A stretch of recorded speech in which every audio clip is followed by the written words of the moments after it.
This is a microphone check. 1, 2, buckle my shoe. 3, 4, shut the door. 5, 6, pick up sticks. 7, 8, lay them straight. 9, 10, do I need to do this again?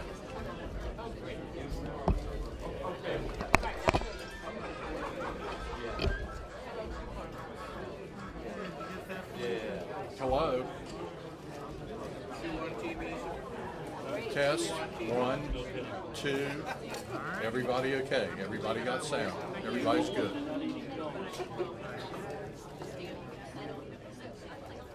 You're good.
use the cookie as a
Shannon.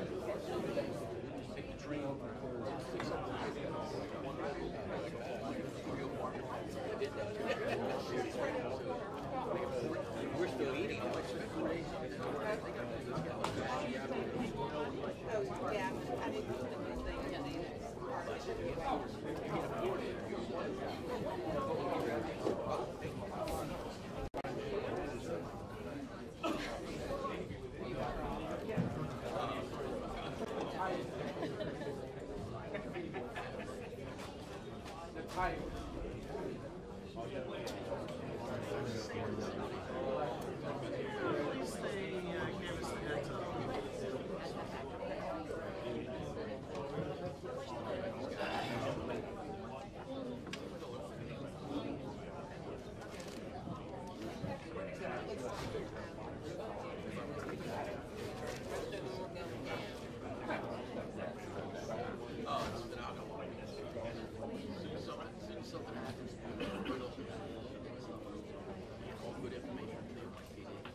Good afternoon, ladies and gentlemen. I'm John Gore, the Acting Assistant Attorney General of the Civil Rights Division here in the Department of Justice. It is my honor to introduce a dedicated and distinguished public servant. Deputy Attorney General Rosenstein has spent more than 27 years in public service. After graduating from the Wharton School of Business and Harvard Law School, he began his legal career as a law clerk to Judge Douglas H. Ginsburg of the United States Court of Appeals for the D.C. Circuit. He began his career at the Department of Justice in the Attorney General's Honors Program and later served as a U.S. Attorney for Maryland from 2005 through 2017. Today, as Deputy Attorney General, he is the second highest ranking official in the Department of Justice, and he assists the Attorney General in formulating policy and in leading all of the department's various programs. General Rosenstein has been a tireless supporter of the Civil Rights Division and an unwavering advocate for the zealous and aggressive enforcement of the nation's hate crimes laws. Unfortunately, General Rosenstein's busy schedule requires him to leave immediately after his remarks today. But fortunately, he's made time to address us on this important and timely topic. Please join me in welcoming the 37th Deputy Attorney General, Rod Rosenstein. Thank you. Thank you very much. Thank you very much. And those of you who are eating lunch, I encourage you to go on eating. I admire the efficiency of this program, but thank you for taking the time to give me an opportunity to speak. I'm delighted to be here with so many members of the law enforcement community who are committed to investigating and prosecuting hate crimes. The tragic attack on the Pittsburgh Tree of Life Synagogue just 2 days ago serves as a stark reminder of the need to protect all Americans against hate crimes. In mourning the victims today, we also rededicate ourselves to our commitment to preventing hate crimes. As President Trump said in condemning the crime, there must be no tolerance for anti-Semitism in America. Within a few hours of the tragedy on Saturday, Attorney General Sessions announced the filing of federal criminal charges. He reiterated that hatred and violence on the basis of religion can have no place in our society. And I spoke to our U.S. Attorney on Saturday, who was actually on the scene Saturday afternoon, demonstrating the significance of our federal commitment, along with, obviously, the responding police and federal agents. America's founders prized liberty, and they designed our government to protect it. A tone of tolerance was established by President George Washington in 1790, shortly after the adoption of the U.S. Constitution. In a letter to the Jewish population of Newport, Rhode Island, President Washington explained that the United States proudly stands for the principle that all possess alike liberty of conscience and immunities of citizenship. In America, Washington believed, freedom to practice a minority religion is a matter of right and not an indulgence from the majority. Washington wrote as follows: "For happily, the government of the United States, which gives to bigotry no sanction, to persecution no assistance, requires only that they who live under its protection should demean themselves as good citizens." Washington expressed his hope that all people who dwell in this land continue to merit and enjoy the goodwill of the other inhabitants, while everyone shall sit in safety under his own vine and fig tree, and there shall be none to make him afraid. The metaphor Washington used is from the Old Testament, the Hebrew Bible. It reflects one of the fundamental goals of government, to protect the safety of the people served by the government. This roundtable unites two of the Department of Justice's highest priorities, supporting our state and local law enforcement agencies and vigorously prosecuting bias-motivated crimes. Vigilant enforcement of the laws helps to deter violations. Prosecuting criminals is the most salient aspect of law enforcement, but we must always remain focused on the primary goal, to prevent crime from happening.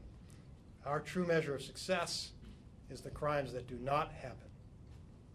I want to begin by thanking the law enforcement officers who are on the front lines in confronting criminals.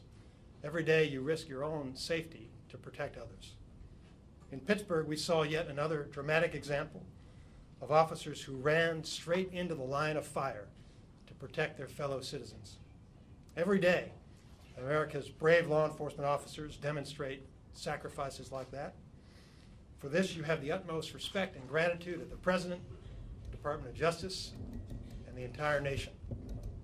Thanks to you, the vile forces of bigotry and hatred will not ever prevail in America. Today, our distinguished speakers will discuss the best methods to track and prosecute hate crimes, but the advice will not come only from the designated speakers. We convene this session as a roundtable rather than a series of lectures, because the best strategies usually emerge from discussions among colleagues with experience on the front lines. We hope to foster relationships that will allow you to partner with the department to stop hate crimes in your community, and thereby together to make all of our communities more safe. Hate crimes obviously are not a recent development. On this day in 1869, Ku Klux Klan members broke into the home of Abram Colby, a former slave and one of the first African-American members of the Georgia legislature. Frustrated that Colby would not accept bribes, nor would he cave to threats, the Klansmen took him to the woods and whipped him for hours, leaving him for dead. He did not die. He went on to testify in Congress about the incident. The 20 years ago, on October 7th of 1998, two perpetrators drove a young man named Matthew Shepard to a remote area where they beat him, robbed him, and tied him to a fence post outside Laramie, Wyoming. They killed Shepard because he was gay. Last Friday, he was interred at the National Cathedral. I'm grateful to Matthew's parents for joining us today to discuss their important work to prevent hate crimes. I had the opportunity to speak with them just recently before I came to speak with you. I'm very grateful to them for their work, which stands as a living memorial to their son. A few months before Mr. Shepard's death, white supremacists in Jasper, Texas, killed an African-American man named James Byrd Jr. for no reason other than the color of his skin. Outrage about those deaths of Mr. Shepard and Mr. Byrd inspired the passage of the Shepard-Byrd Hate Crime Prevention Act. Yesterday marked the 9th anniversary of the passage of that legislation, and today we celebrate Congress's historic decision. Since January 2017, the Department of Justice has prosecuted more than 50 defendants for hate crimes. Many of those cases were filed under the Shepard-Byrd Act. For example, last year the department brought the first prosecution under the Shepard-Byrd Act for the murder of Mercedes Williamson, who was targeted because of gender. The defendant pleaded guilty in federal court in Mississippi and received a sentence of 49 years in prison. In another matter, the Attorney General sent a federal hate crimes prosecutor to help Iowa state prosecutors try two men for the murder of Kadari Johnson, a high school student also attacked because of gender. That case resulted in convictions of both defendants in two separate trials. In August of this year, a defendant was sentenced to life in prison after pleading guilty to federal hate crimes and firearms charges for shooting three men in a bar in Kansas. The defendant shot and killed an Indian engineer named Srinivas Kochabatla and attempted to kill an Indian co-worker and a third man who intervened to try to provide assistance. That crime also was motivated by bias. America's founders believed so strongly in freedom of religion that they enshrined its protection in the Bill of Rights in 1791, 1 year after President Washington wrote to the congregation in Rhode Island. As Attorney General Sessions remarked at this summer's Religious Liberty Summit at the Justice Department, our founders gave religious expression a double protection in the First Amendment. Not only do we possess freedom to exercise our beliefs, but we also possess freedom of speech. The department prosecutes people who interfere with those fundamental rights. Last summer, a federal jury convicted a defendant on charges related to the 2017 burning of a mosque in Victoria, Texas. Witnesses testified about the defendant's gleeful reaction to seeing a house of worship burn and about his use of religious slurs. The federal complaint filed in Pittsburgh on Saturday alleges 29 violations of federal law, including prohibitions against hate crimes. The complaint alleges that the defendant murdered 11 victims and attempted to murder 6 others. Most of those victims were killed in the course of exercising their religious beliefs, people who posed no threat, no danger to the suspect. He also wounded law enforcement officers who were seeking only to protect the other victims. Earlier this month, Congress, with the support of the administration, enacted legislation that strengthens another federal hate crime law and further protects religious freedom. That law, known as the Church Arson Prevention Act, protects the rights of individuals at all houses of worship, not just churches, to exercise their religious beliefs free from threats and force. The recent amendment widens the law's application to include other types of religious property and to punish people who seek to interfere with religious freedom. In addition to protecting traditional houses of worship, the amended act now protects religious schools, hospitals, and similar institutions. And our department's commitment to combat hate crimes extends beyond prosecutions. Soon after his confirmation, Attorney General Sessions created a hate crimes subcommittee as part of his task force on violent crime reduction pursuant to the President's executive order. The department has transformed that subcommittee into a freestanding hate crimes enforcement and prevention initiative led by our Civil Rights Initiative, our Civil Rights Division under John Gore's leadership. The new initiative coordinates the department's efforts to eradicate hate crimes, and it facilitates outreach to law enforcement agencies and to the public. This roundtable is actually part of that ongoing initiative. And today, the Department of Justice is announcing the launch of a hate crimes website, a one-stop portal with information about all of our resources concerning hate crimes. Law enforcement officers, prosecutors, members of the public can readily find information on our website about resources to prevent and prosecute hate crimes. I encourage you to use that portal and provide feedback to us so that we can make it an even better resource in the future. The initiative also is taking on the challenging task of addressing the gap in hate crime reporting. I spoke with the Shepherds about this, and I think they'll be talking with you about that shortly during their panel presentation. According to the latest FBI uniform crime reports, 88% of agencies that report hate crime data to the FBI reported 0 hate crimes in 2016. We are reviewing the accuracy of those reports. We need to improve the collection and reporting of data. And moreover, simply reporting hate crimes does not mean, simply not reporting hate crimes does not mean they aren't happening. We need your help to help us understand the reasons why victims don't report hate crimes. We also need to understand the barriers that law enforcement officers and agencies face in reporting hate crimes to the FBI. Together, we can find ways to improve reporting of hate crimes, and that will allow us to more effectively target our resources to the places where they're most needed. To achieve that goal, the National Institute of Justice will grant the University of New Hampshire approximately $840,000 to conduct a national survey of hate crime incidents and victimization. That study will yield detailed data about hate crimes, analyze local policies that affect hate crime reporting, and identify successful investigation and prosecution strategies. It will survey 3,000 law enforcement agencies to collect information about rates of reporting hate crimes. A follow-up survey will ask 250 prosecutors about incidents that result in arrest, and through that initiative, we hope to gather further information that will improve our data collection in the future. I'm also pleased that the important work you're undertaking will be supported.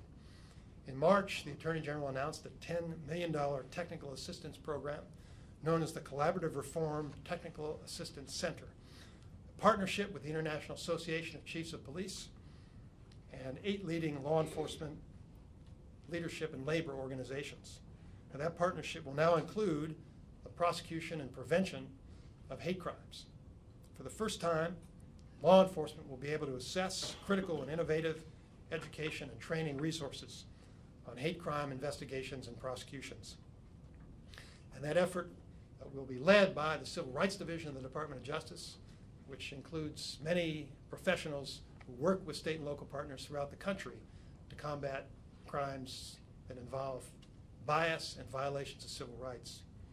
Before I conclude, I want to thank the Office of Community-Oriented Policing Services and the Community Relations Service for making this roundtable and our new website possible. These things don't happen on their own. They require a lot of work by many people working behind the scenes. Our department is taking many steps to combat hate crimes, but it is the brave men and women on the front lines of our local, state, and federal law enforcement agencies who are most important to this battle.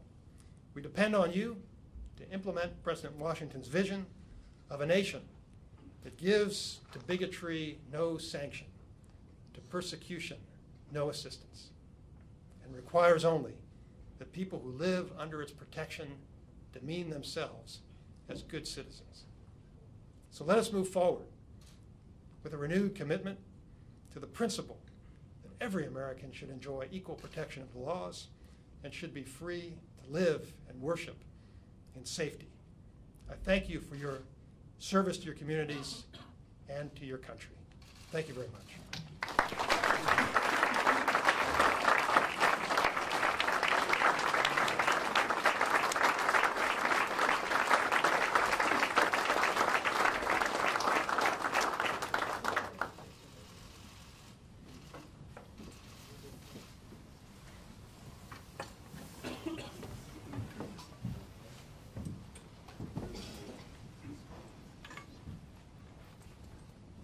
heartfelt thank you to our Deputy Attorney General Rod Rosenstein for his words of leadership and encouragement around the work we're doing, as well as the investment through the COPS Office and Civil Rights Division and CRS.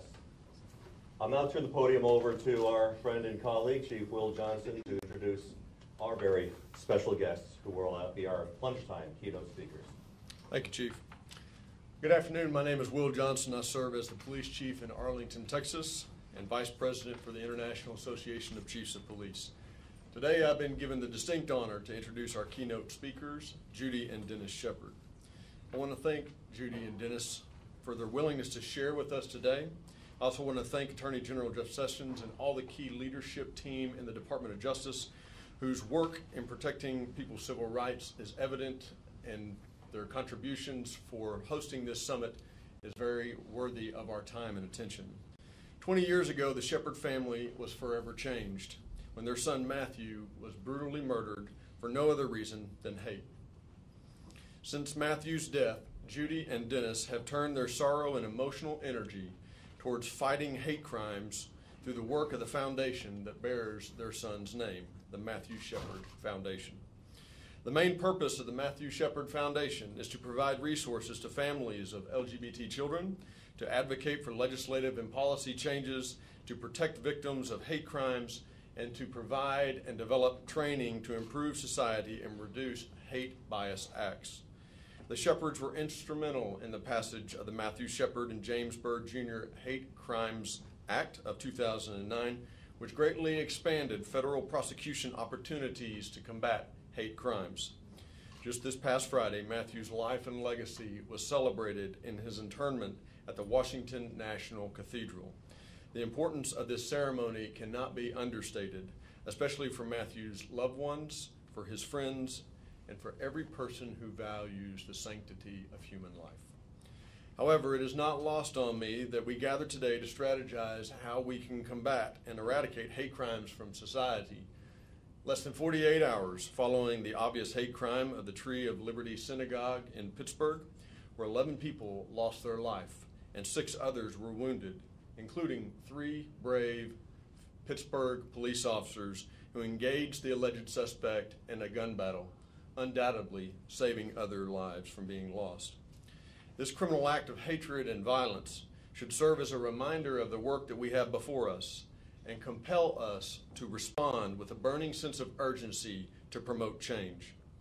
I have led the International Association of Chiefs of Police Human and Civil Rights Committee for the past 4 years.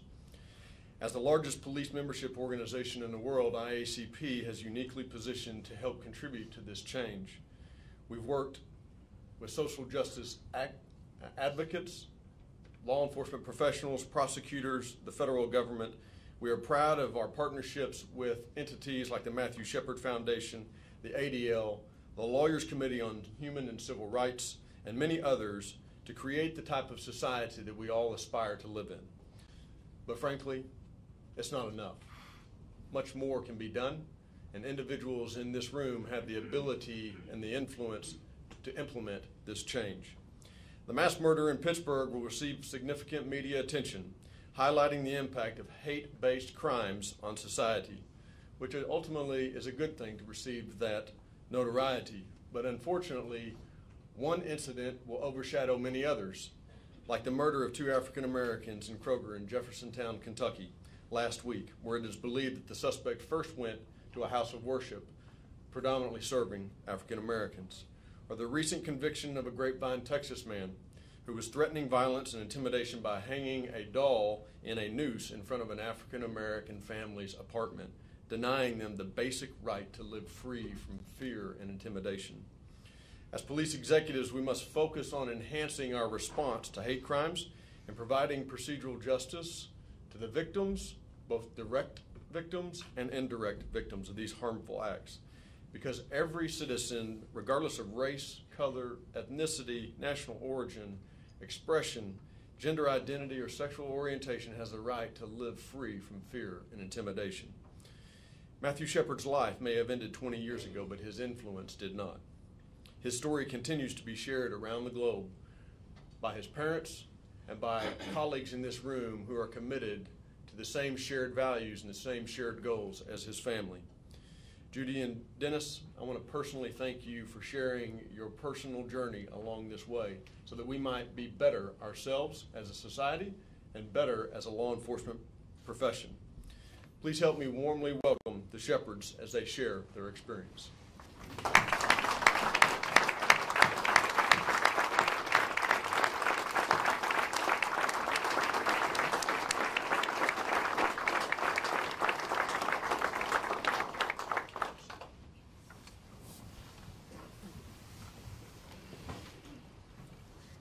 Thank you very much for that introduction. It's hard to match up to it. First of all, we would like to extend our heartfelt sympathy to the city of Pittsburgh.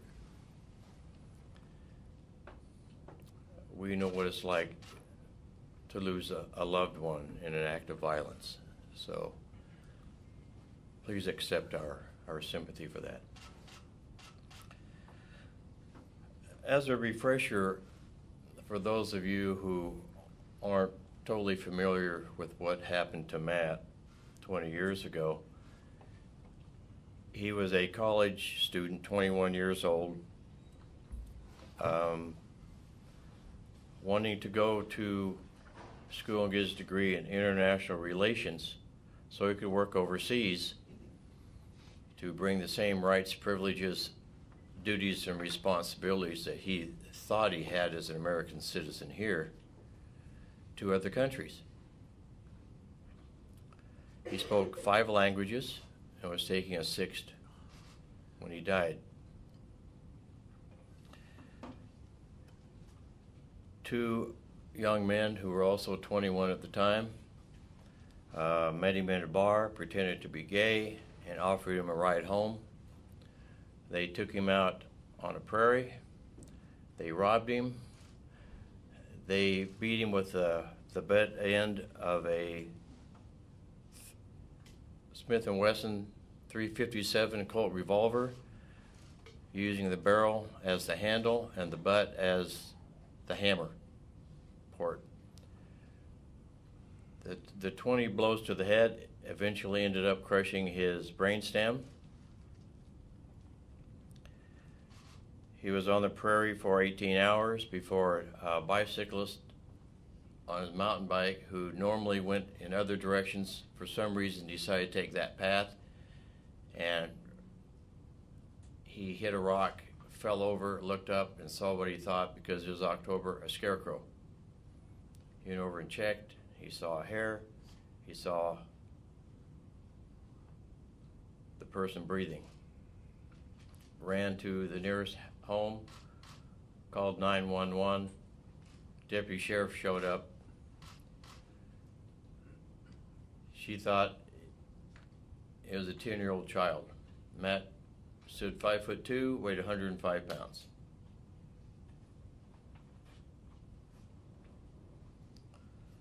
The 2 young men in question were eventually convicted and are serving 2 consecutive life sentences without parole.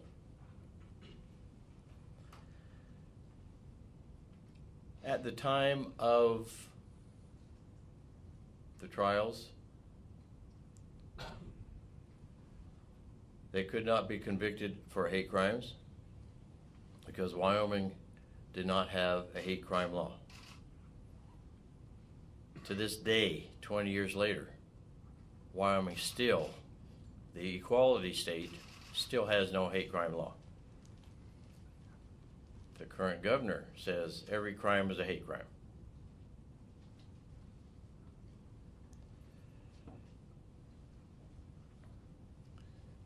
During the trials, we had protesters for the death penalty. We had protesters against the death penalty. We had protesters against sexual orientation. We had protesters for sexual orientation. We had protesters protesting all the protesters. It was a media shark frenzy.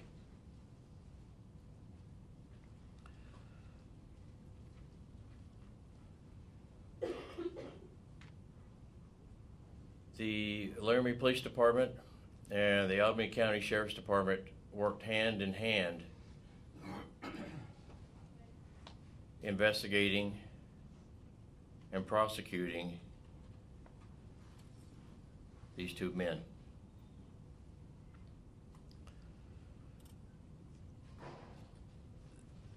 The interesting thing about all this is that because there was no hate crime law, after the trials were over, the police department and the sheriff's department had to lay off 8 staff members because their budget was destroyed.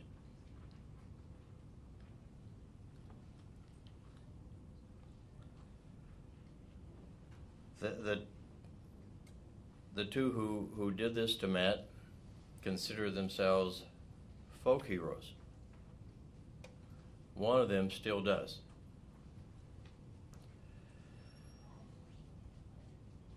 Because of what had happened throughout this country to the LGBTQ community,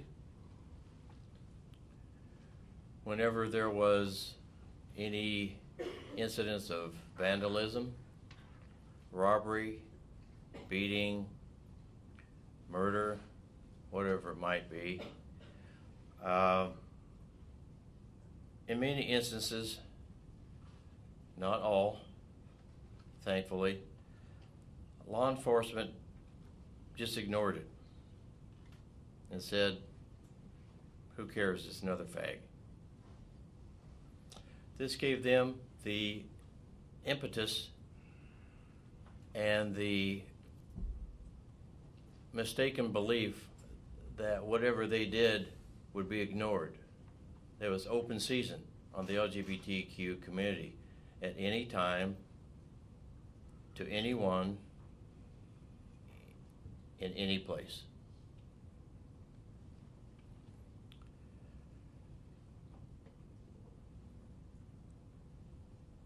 Thank goodness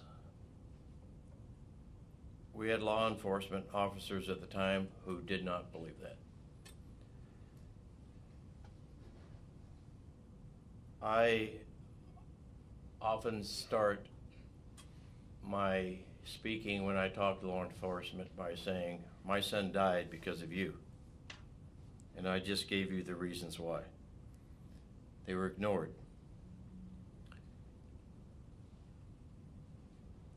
But not in all instances. And I thank you for that.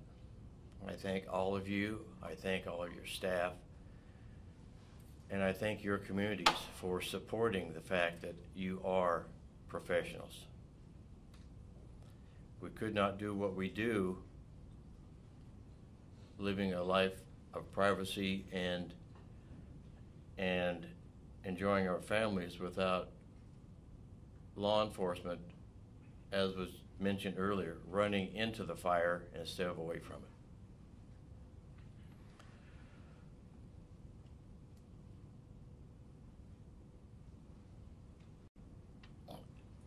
I really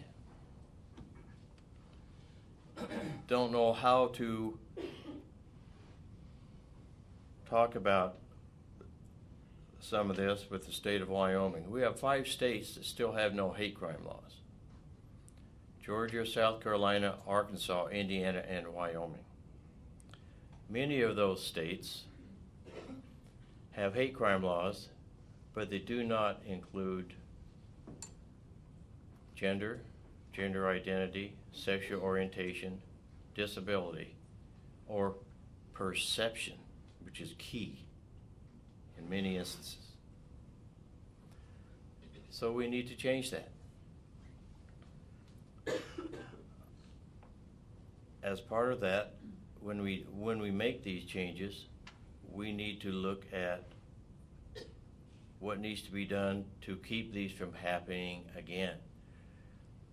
It's important, Judy would talk more about the reporting itself, but until we have a national, and each state has a state level non-discrimination, job protection you will not get the reporting that you need. When you can still be fired for being LGBTQ in 30 states, why are they going to report?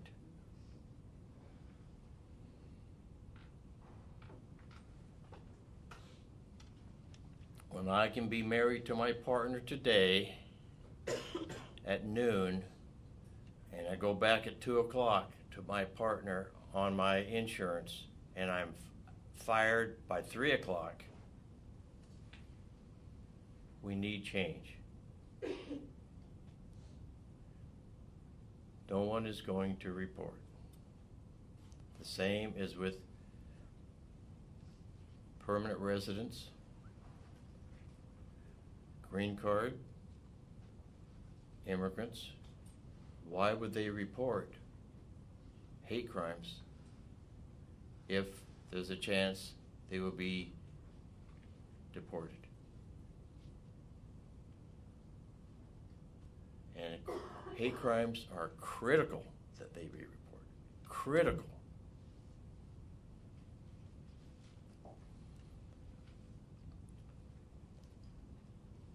The question I always have is, if there had been a law in Wyoming for hate crimes specifying LGBTQ, gender identity, disability, and perception, with strict penalties for it, would he be living today? Ask yourself that.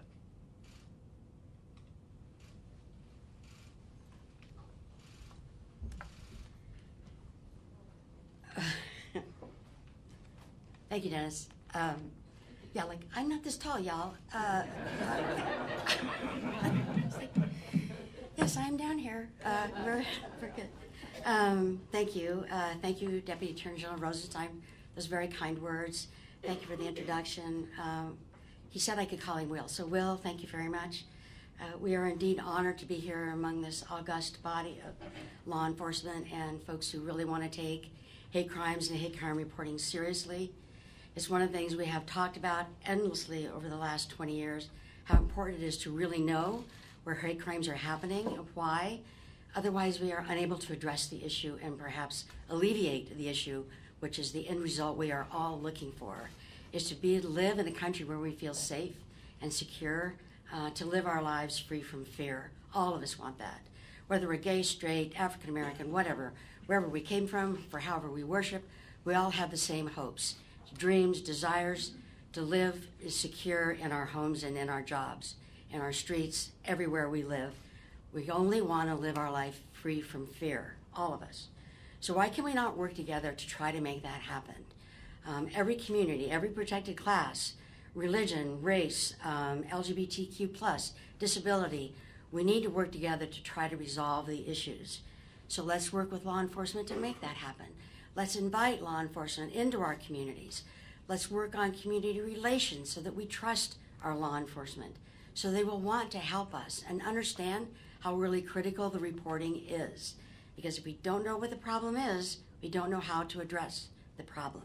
We need to know where it's happening.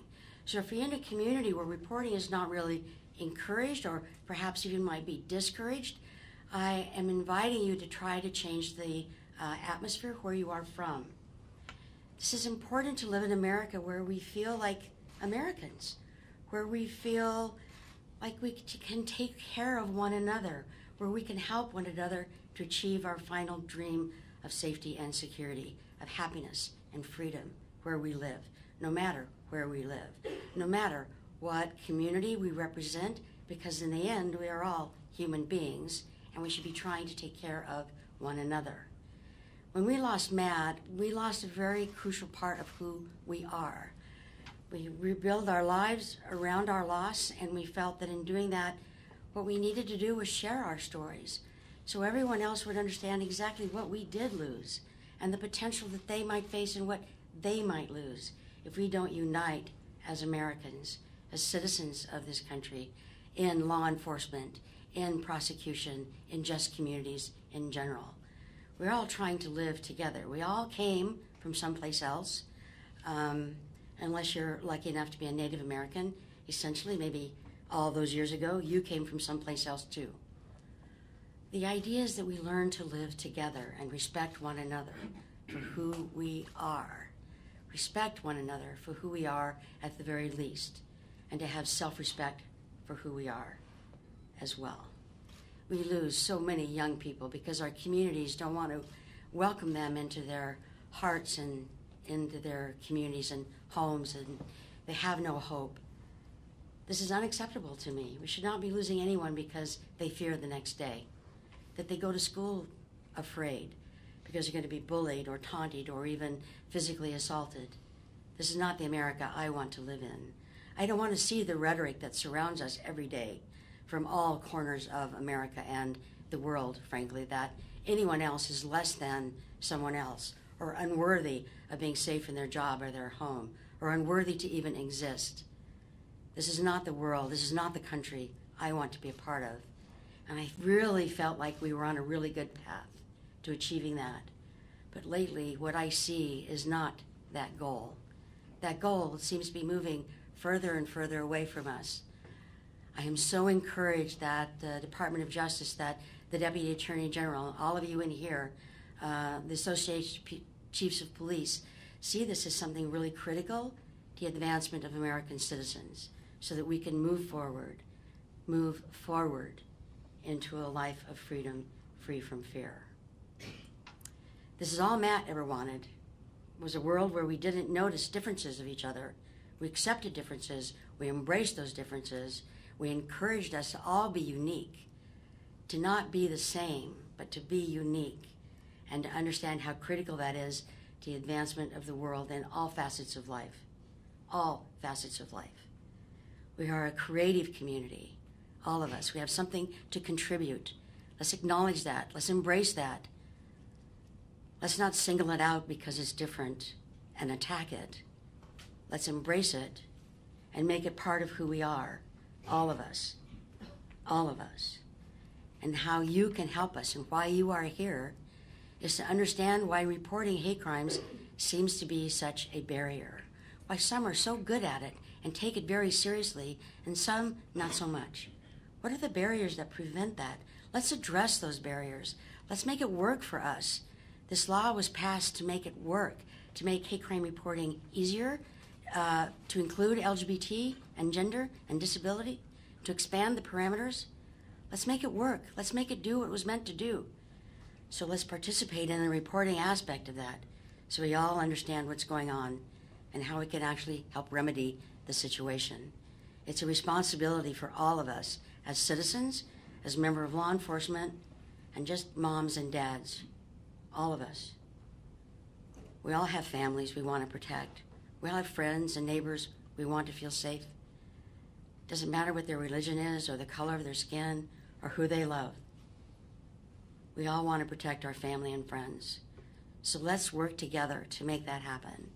I'm so encouraged that we are here to try to make that work, that we will go back home to our communities, work this all through, make it work, invite other communities to work with us, to understand how important it is to have law enforcement work with the NGOs who work with these communities, so there's an element of trust once again. That would be lovely. Trust once again. I know not every community has lost that trust, but there are many who have. And I'm inviting you all to readdress that issue so everyone feels like they belong, like they're part of moving forward, that they're part of our country, our great country, and we can take that message internationally to include everyone in the progress of embracing one another as friends and family. Again, I want to thank you for the honor of being here today to be a part of this august collaboration. The invitation was really amazing. Again, thank you to the Deputy Attorney General for his remarks and everyone that you will meet today. It was really brilliant to be here. Thank you so much.